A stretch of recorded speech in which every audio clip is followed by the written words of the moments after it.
The Helpline Workers app was designed for users such as Sophie who feel like they don't get enough support and resources from the Helpline organisation. She often feels stressed, overwhelmed and unable to find the right resources to help her caller. Then she was introduced to the HWA app. The app allows its users to connect to the organisation's database. This is helpful as the supervisors can keep track of their progress and interact with them on the app. On her way to work, Sophie decides to make a to-do list for the day. The app's simple-to-use interface allows Sophie to write her list with minimal effort. Before even stepping in the door, she'll be able to feel confident about achieving the work goals she set for the day. She's able to be productive without getting overwhelmed by workload. After she completes her list, Sophie still has time to squeeze in a quick training module before she reaches work. The app has many training modules with different levels and a range of topics.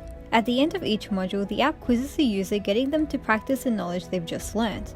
The HWA can be used anywhere, such as on the train, before going to bed, which makes this app very user-friendly. After completing the training module, Sophie is able to cross it off her list. The HWA is able to track the user's progress and can give valuable feedback to the user. Sophie arrives at work and takes her first call at 8:30. After the call, she logs it into the HWA app using the call tracker function. This allows Sophie not only to keep track of her calls, but to also reflect back on them. As the app is connected to a company's database, this information automatically goes into a company system, so workload can be monitored and distributed equally. Sophie then continues to make calls during her shift. She has dealt with a lot of calls and is getting a bit stressed. Because of this, she decides to use the check-in feature on the app. The HWA can be used to send feedback to a supervisor so they know she's feeling too stressed or burnt out.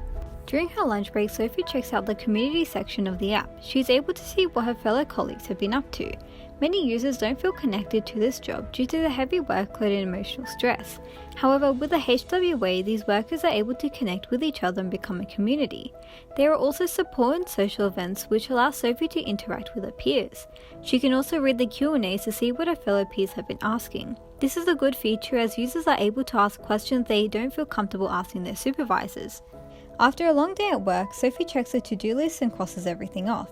She feels satisfied with herself for completing the day's tasks. Later that evening, Sophie gets a notification from the HWA. She checks the feedback section of the app and writes in a daily log. She also reads her supervisor's feedback and rates her day. The HWA stores this data within the app and Sophie is able to look back on her progress as a helpline worker. The HWA provides more support and training to the users, allowing them to be more productive during their shift and decreasing the chances of stress and burnout. The feedback feature allows workers to understand their improvements and achievements by giving meaning to their work. The community that is built around the HWA allows workers to feel more connected to their jobs and gives them more passion for what they do. This ensures that callers are given the best treatment and are provided with support that best suits their needs.